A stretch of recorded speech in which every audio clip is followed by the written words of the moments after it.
Buenos días, profesora. En esta oportunidad, junto a mi grupo, vamos a sustentar nuestro tema designado, el cual es desarrollo y clasificación de las obligaciones y su transmisión.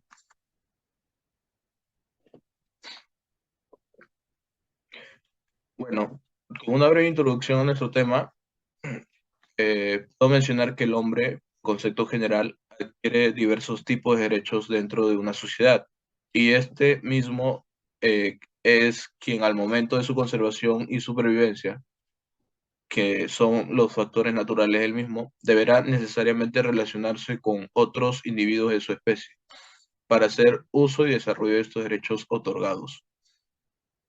Por otro lado, como acción del hombre aparece la justicia, la cual será vinculante en las reglas de conducta relacionadas al mismo accionar del individuo frente a una sociedad. Es aquí donde nacen los deberes como persona, que a su vez trae consigo una problemática, en donde no todos los sujetos dentro de la sociedad son probos y diligentes, siendo necesaria la aparición de una fuerza externa determinada el cumplimiento de estos deberes asignados, a lo cual denominamos obligaciones, las cuales desde el mismo derecho se ejecutarán dentro de una sociedad, pero con una condición particular. De esta emanarán efectos y consecuencias jurídicas, lo cual sancionaría todo tipo de incumplimiento al momento de su regulación, siendo las obligaciones nuestro tema principal a tratar.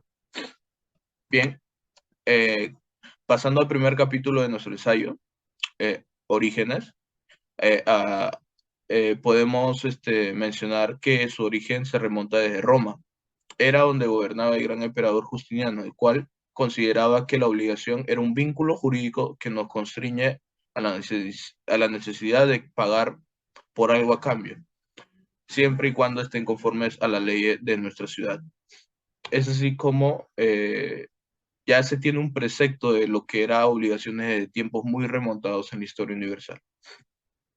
Es por eso que cabe destacar que el derecho romano es una de las partes más interesantes dentro del mundo jurídico. Entonces, ¿cómo podrá ser definida la obligación? Se tiene que la obligación es el vínculo de derecho que nos compete a dar, a hacer y no hacer alguna cosa. A su vez, es designada como un vínculo porque nos sujeta de tal manera que no podemos dejarle de dar cumplimiento. Vínculo generado por la necesidad de una sanción hacia el incumplimiento, según lo estipule la ley. Bien, voy a dar pase a mi compañera para que siga con la exposición. Las obligaciones de hacer. Bueno, las obligaciones de hacer se entiende por esta obligación que es cuando se realiza alguna acción, actividad o trabajo. Y esto es de acuerdo al modo pactado, de acuerdo al artículo 1148 que se tiene que realizar de acuerdo al plazo y modo pactado. Como por ejemplo, Juan decide pintar y empastar su casa, pero ve que es mucho trabajo. Entonces contrata a un pintor, pero como lo quiere más rápido en 3 días, entonces le dice al pintor de que lo tiene que hacer en el plazo de 3 días. Y ante el incumplimiento de este pintor, por ejemplo, no lo termina en 3 días o posiblemente no lo hace del color que él quería, entonces el pintor ya su contraprestación o el pago no será lo mismo. Las obligaciones de no hacer. Bueno, esta es donde el deudor se abstiene a no realizar algo, como por ejemplo, en un trabajador de Coca-Cola le dicen de que mientras está ahí, le dicen que, o bueno, mientras no puede estar exponiendo la receta de Coca-Cola. Siguiente diapositiva.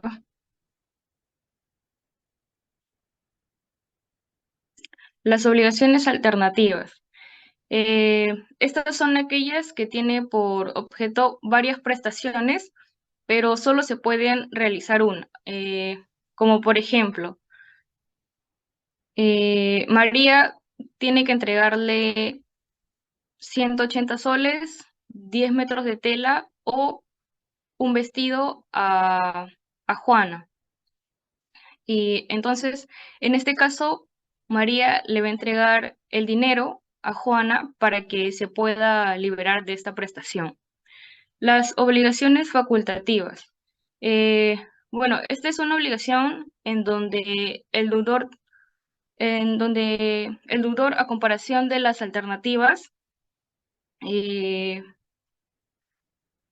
solo tiene una sola alternativa, pero también tiene un accesorio, como por ejemplo, Juan está obligado a entregarle un inmueble a Andrés, pero en este caso Juan no tenía el inmueble, entonces accesoriamente puede entregarle un auto. Gracias, le paso a mi compañera.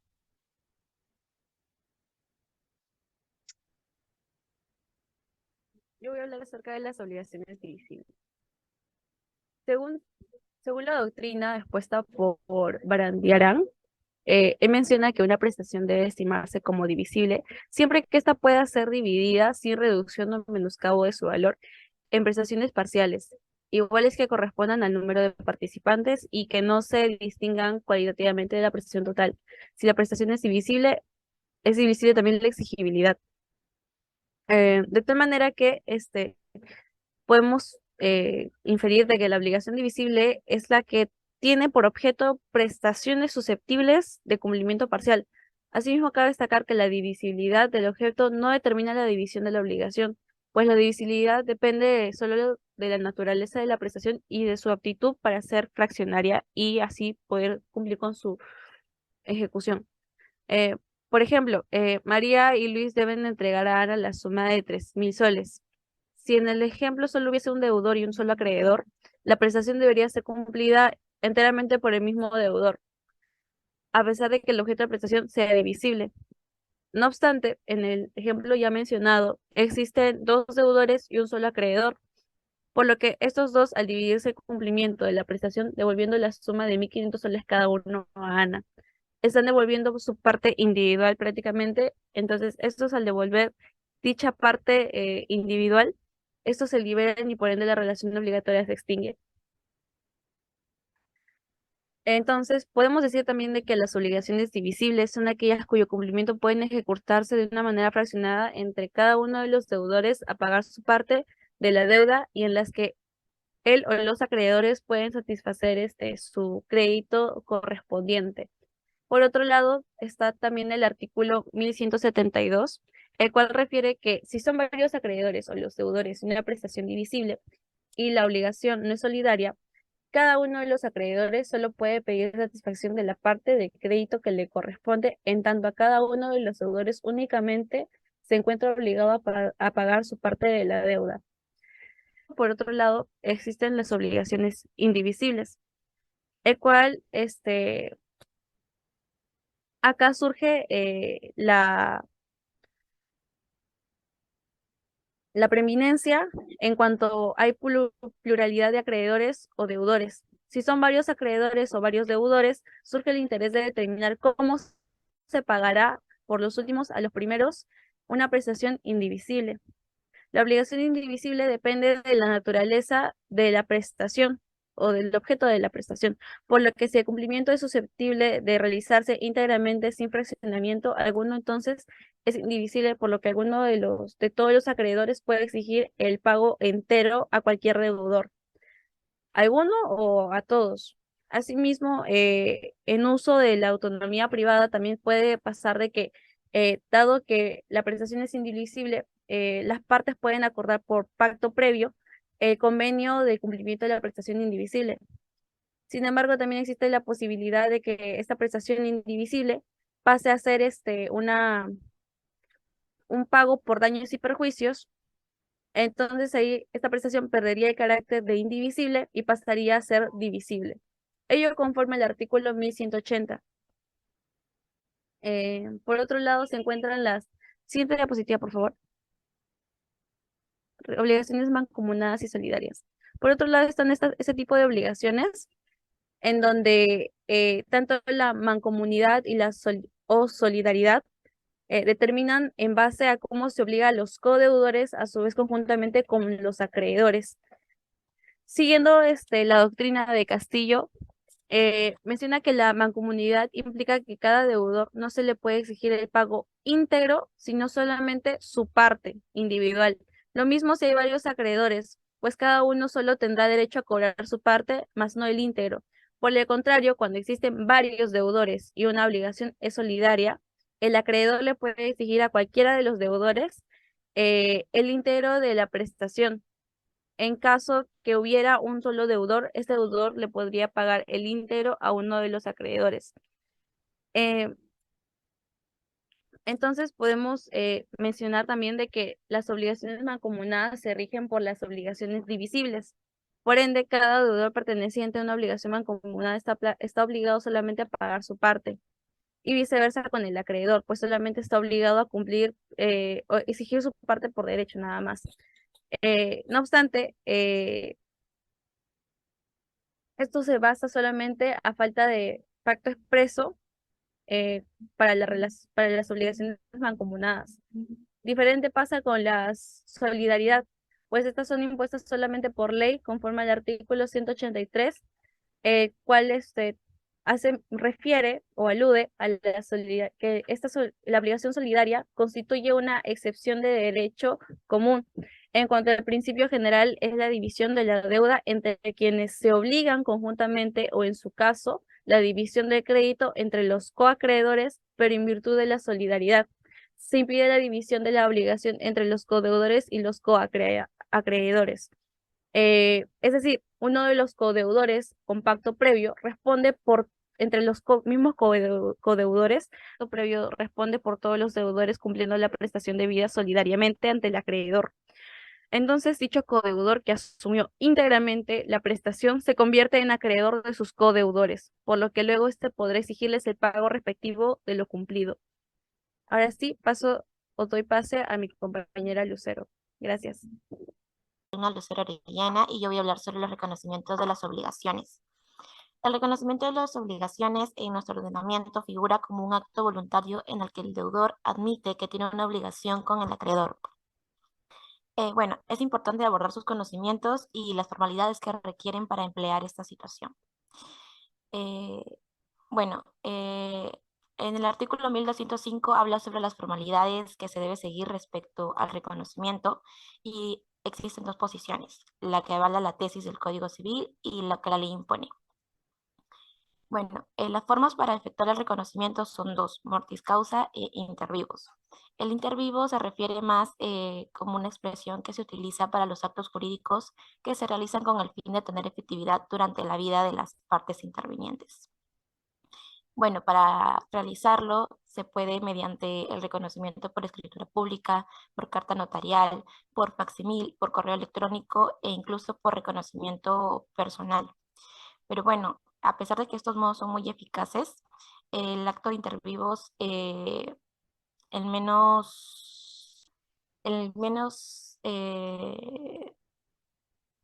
que menos eficacia tiene, se podría decir, es el del reconocimiento personal, ya que no deja ningún tipo de prueba que el que se haya realizado.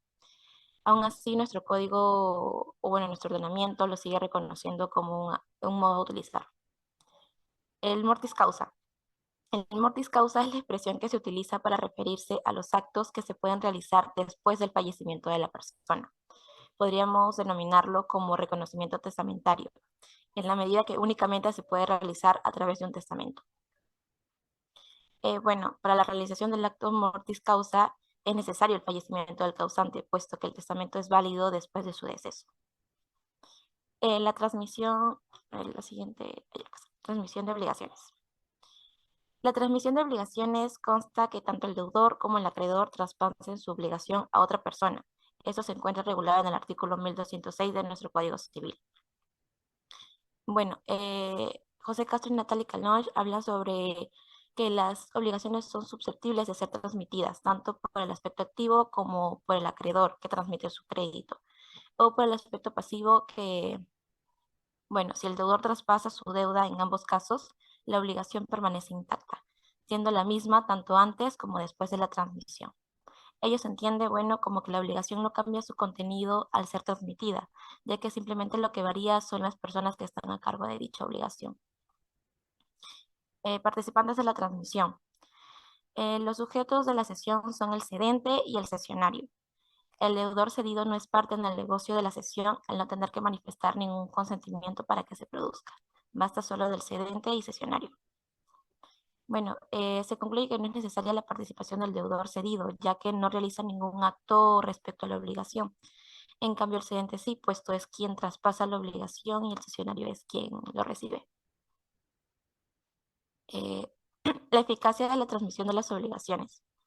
Bueno, para que resulte eficaz la transmisión de la obligación, es necesaria que ambas partes se encuentren de acuerdo.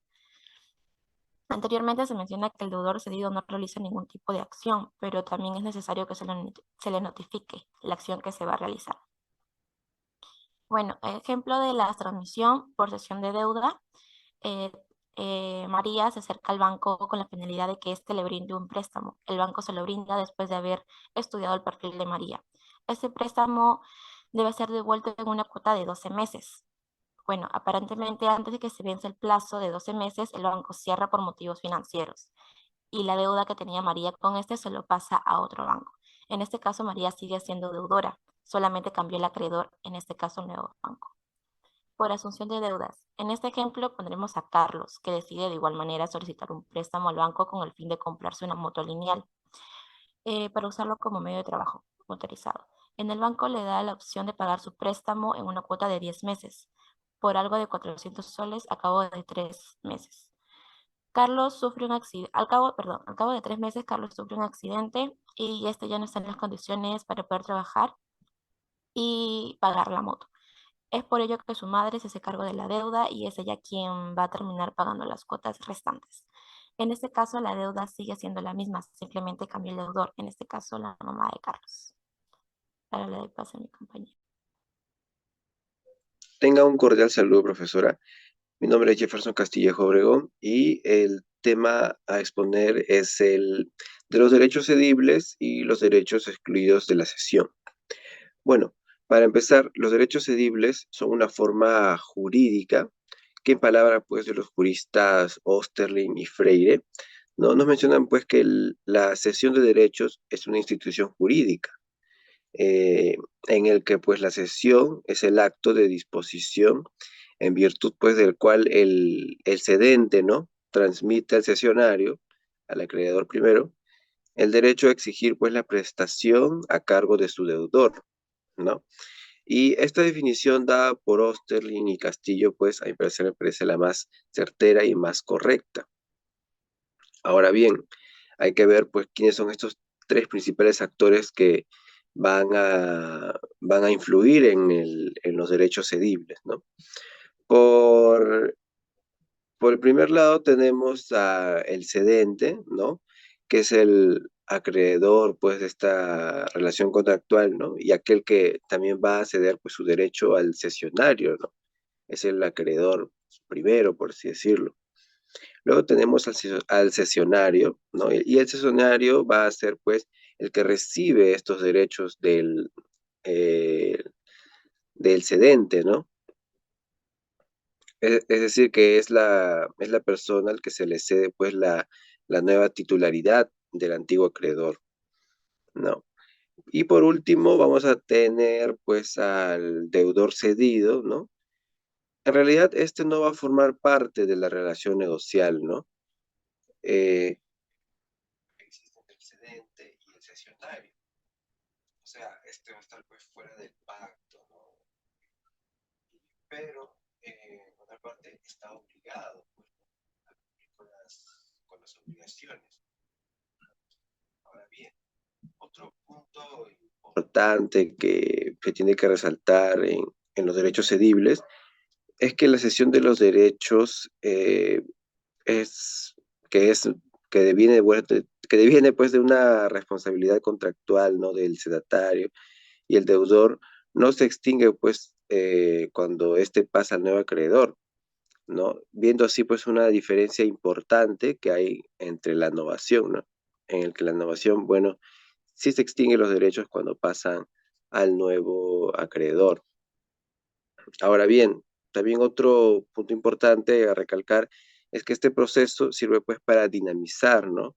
Los procesos de cobranza, ya que al momento en el que el cedente adquiere, los compra y los derechos del cesionario para cobrar pues algunas deudas pendientes que tiene con el deudor, ¿no? Viendo así pues una liberación de la obligación de cobrar de cesionario. Pero a diferencia que se va a mantener, ¿no? la obligación del deudor para saldar la deuda con el nuevo con el nuevo acreedor, ¿no? Ahora bien, dentro pues de la legislación peruana, vemos que el Código Civil sí los norma, ¿no? Y nos norman, ¿no? A partir de los derechos cedibles, desde el artículo 1206 del Código Civil peruano en adelante, ¿no? Y se va a regular, pues, esta relación negocial. Y este artículo menciona lo siguiente, ¿no? Que nos dice que la cesión es el acto de disposición en virtud del cual el cedente transmite al cesionario el derecho a exigir la prestación a cargo de su deudor, que sea obligado a transferir por un título distinto.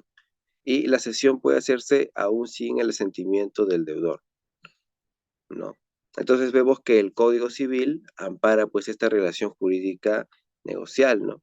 Que de una u otra manera va a dinamizar también las acciones de pago de las deudas, pues para así poder concluir una obligación que tomará un tercero.